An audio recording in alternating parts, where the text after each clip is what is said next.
Welcome everyone to the Mastering Cloud for Sustainability Troubleshooting Essentials session. I'm Stephen Pride, your speaker for this session. I'm a principal solution architect on our customer and partner success team. I've been at Microsoft for a few years now. Prior to that, I spent a little over a decade in the partner channel, developing solutions and implementing Power Platform for customers, and was even a Power Platform customer myself. Please connect with me on LinkedIn and feel free to ask me about Power Platform sustainability concepts, or if you just want to geek out about coffee. All right, let's dive right into the essentials of troubleshooting cloud for sustainability by setting the scenario for this session. Today, we will walk through a variety of scenarios that have occurred during the Contoso Coffee Scope 3 Category 1 emission implementation, and learn what steps Contoso and their partner should take to troubleshoot the issues that have occurred. We will walk through data ingestion issues, calculation complications, discuss best practices, suggest some helpful tools and resources, and finally wrap up with a Q&A. Meet our friendly AI assistant, Andrew. He will be walking us through practical troubleshooting demos that were inspired by real customer experiences. Let's start by discussing the data ingestion issues that Contoso Coffee has been experiencing. I'll hand it off to Andrew to walk us through some troubleshooting steps and resolution that Contoso should take.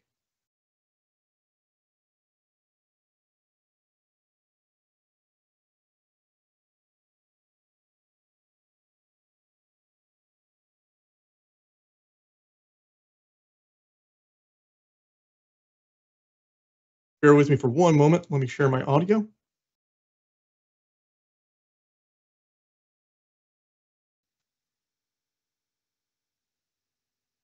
Information icon, we could click on the name link that will take us to the latest connection refresh record, or we can click on the connection name to see all related connection refresh records.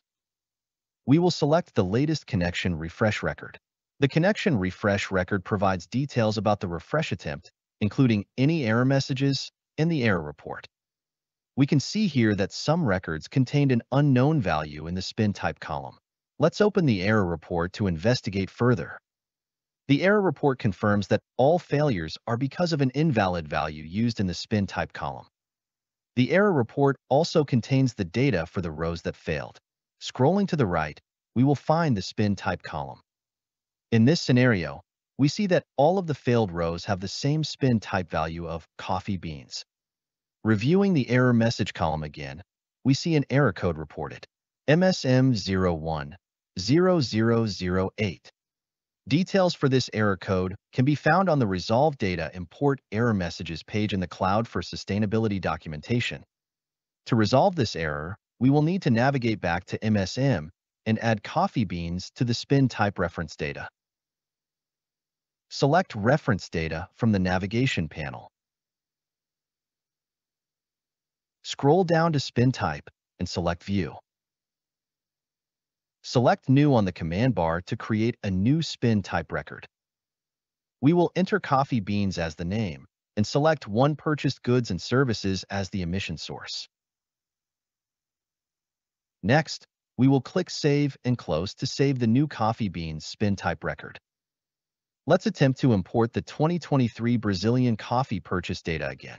Select Imports from the navigation panel. Select the 2023 Brazilian coffee purchase connection and click Import on the command bar.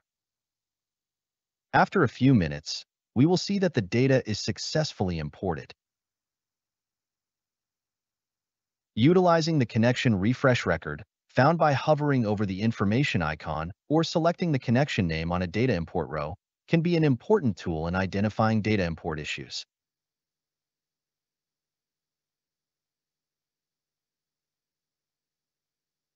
So we have a few key takeaways from that demo. Review the connection refresh history by clicking on the connection name or the information icon. Use the Excel error report to get more details on any errors that occurred. Check for the error codes on the MS Doc site. Links will be shared at the end of this session. Be sure to double check our reference data before we import our data. Next, we'll discuss the calculation complications that have occurred at Contoso Coffee. Andrew, why don't you show us some troubleshooting steps and resolutions that Contoso should take? Here in MSM, we see the Contoso purchased coffee beans calculation profile ran successfully, but upon further investigation, we see that 0 activities were processed. Let's investigate further by opening our calculation profile and reviewing our activity data filter. The activity data filter shows a filter where name should equal Brazil coffee beans.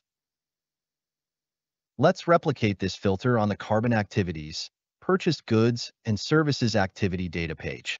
We will do this by clicking on Carbon Activities in the navigation panel. We will then select Purchased Goods and Services from the Carbon Activities list. Select Edit Filters in the upper right corner to modify the filters in use on this page. We will replicate the filter from the calculation profile by selecting Add Row. Select Name from the field list, Equals from the operator list, and enter Brazil coffee beans in the value box.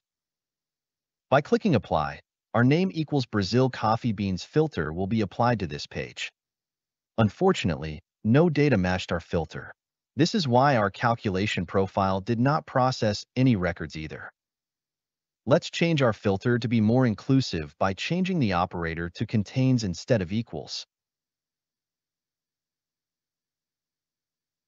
Here, we can see that our Brazil coffee beans data is now being retrieved. To fix our calculation profile, we should adjust our activity data filter to match the filter we tested here. Name, contains, Brazil coffee beans. Testing your filters on the activity data pages prior to creating a calculation profile can help to avoid issues like these.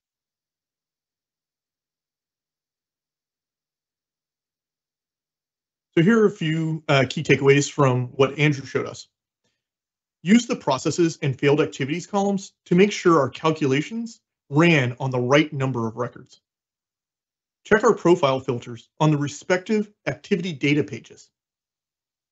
Adjust our filter rows and operators if we are not seeing the correct results. Let's check back in with Andrew and see if there were any other issues calculating the emissions for this activity data.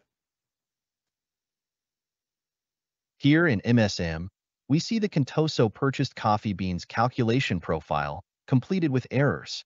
We can troubleshoot these errors by selecting the calculation profile and clicking the Show History button on the command bar. All calculation jobs related to the calculation profile are displayed. We will click on the most recent record based on the finished at date and time. This record also has a status of completed with errors.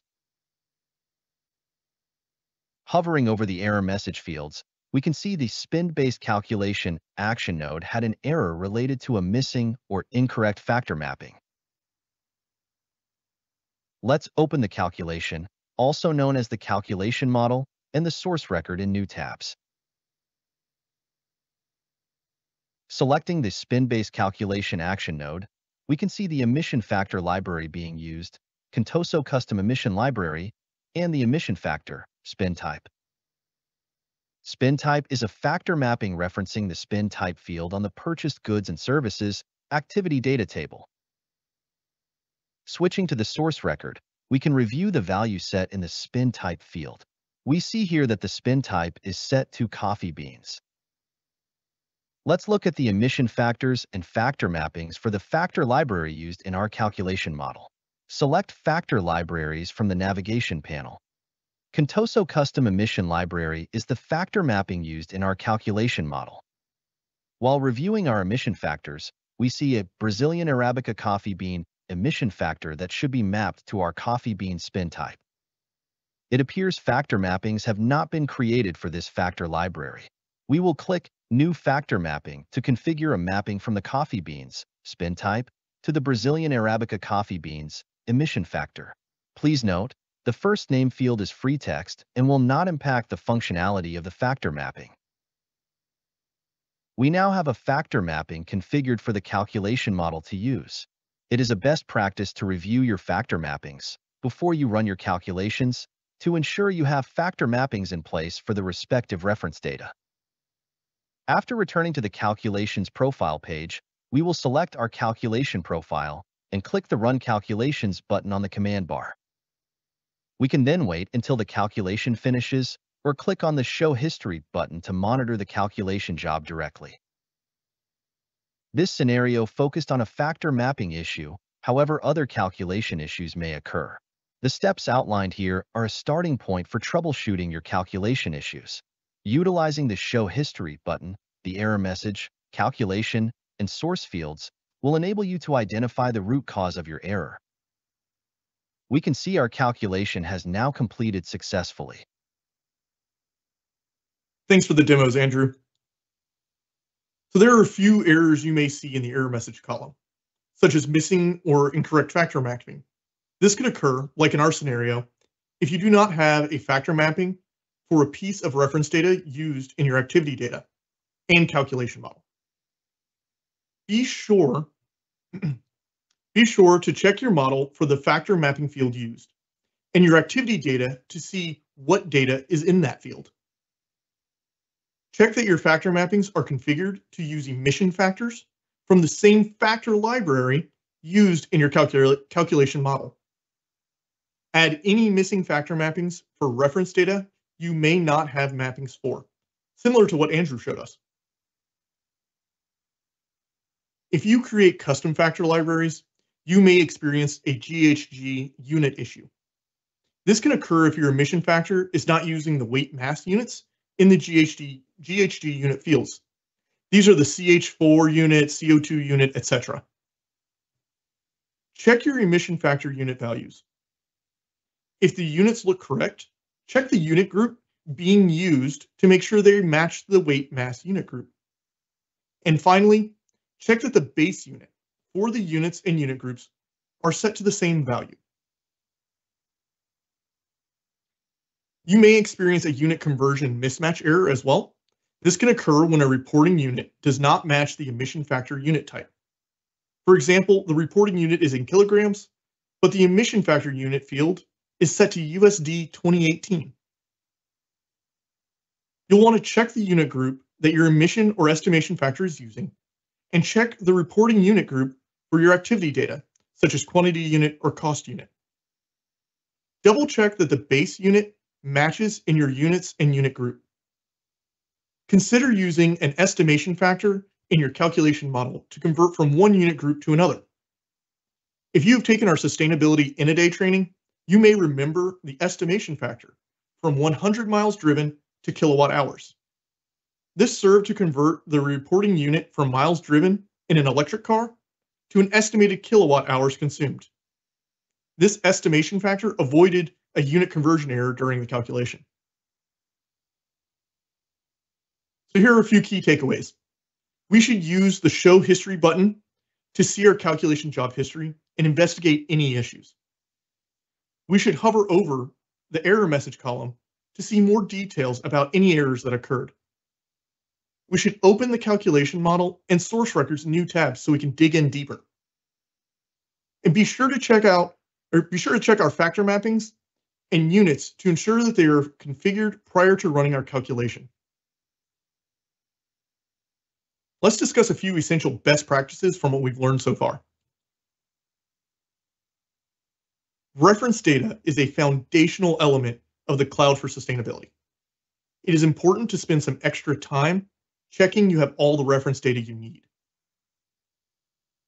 Use the activity data pages to test your calculation profiles. Doing this before running your calculations can help reduce calculation issues. If you are using factor mappings in a calculation model, double check that you have factor mappings set up correctly and compare against the activity data you will be calculating emissions for. Check your units prior to data imports to make sure you have all the needed units. Also check the units and unit groups in use by your activity data prior to running your calculation. And finally, due to time constraints, we couldn't show the difference in using MSM connections or the Power Platform Excel import functionality. However, we suggest that you do not use the Power Platform Excel import or Excel Online functionality if you want to use automatically triggered calculations. Make sure you're using the connections Excel template, Power Query, and partner connectors found in the MSM data import page. We've compiled a few tools and resources that our team has used to assist customers during their implementations. Using the information icon on the data import connections row, as well as clicking on the name of the connection, are critical tools in helping troubleshoot data ingestion issues. Additionally, check the Resolve Data Import Error Messages page in the MS Docs site. The Show History button is our go-to tool for troubleshooting calculation-related issues. And finally, we often use and share the MS Docs pages, the well-architected for industry content and its associated assessment tool, as well as the MS Learn training content. Coming up after the break, Abhinav will take us on a deep dive into sustainable water and waste management, pursuing water positive and zero waste objectives. And be sure to tune in tomorrow for my custom factor mapping session, where we will discuss what factor mappings are and how custom factor mappings can help you streamline your emission calculations. Thank you for joining us on this troubleshooting journey. I hope you all were able to learn a few new tips and tricks along the way. Please share your feedback on this and other sessions. Be sure to check out our Cloud for Sustainability documentation, join our sustainability community to continue this conversation, and take a look at our learning resources. But there's one more thing. This deck also contains an appendix with a couple of additional tips for situations not covered in today's Contoso scenario. You may come across these situations during your implementations. Occasionally, a data ingestion will be in a scheduled status for an extended period of time, such as several hours. If this occurs, you can restart the ingestion by selecting the connection that is delayed on the data imports page. Click cancel on the command bar. The page will refresh, or you can manually refresh to see the updated status as canceled. And then click import on the command bar to start your data ingestion again. Additionally, in this scenario, Contoso is receiving natural gas invoices in multiple unit types across different unit groups. They're receiving natural gas data in therms, part of the energy unit group, as well as standard cubic feet, part of the volume unit group. A conditional node can be used to check the unit group name for the activity quantity unit field. In this scenario, if the quantity unit group is energy, then perform the report action using the EPA stationary combustion MMBTU factor library. Otherwise, we will convert from a volume unit to an energy unit using the estimation factor action. Once the unit conversion is performed in the estimation factor action, the new estimated quantity will be used in the report action using the EPA stationary combustion MMBTU factor library. The PowerFX expression on the right can be used as a template to check the unit group name. And we've also provided the expression used in this scenario. And yes, this expression will be shared in the chat at the end of this session. This can help avoid or resolve unit conversion calculation errors. And finally, let's look at some deployment tips and tricks. If you caught Shelly's deployment and license management session on day one, this may look familiar to you. You can find the recording and content on our Tech Summit website. Make sure you never deploy or install Cloud for Sustainability into the default environment type. Cloud for Sustainability utilizes a variety of services that will not run in the default environment. For example, reports will not render in the default environment. When you create your new environment, make sure you create the environment in a supported region. We currently support Asia, Australia, Europe, Germany, Great Britain, India, and the United States. If you don't see your region in this list, choose one that is the closest to you and let us know via our sustainability community so we can gauge interest in regional expansion. Sometimes you may be trying to deploy into another region, and you may receive an error saying no regional availability. To resolve this, you'll have to open a support case, and our team will be there to help you.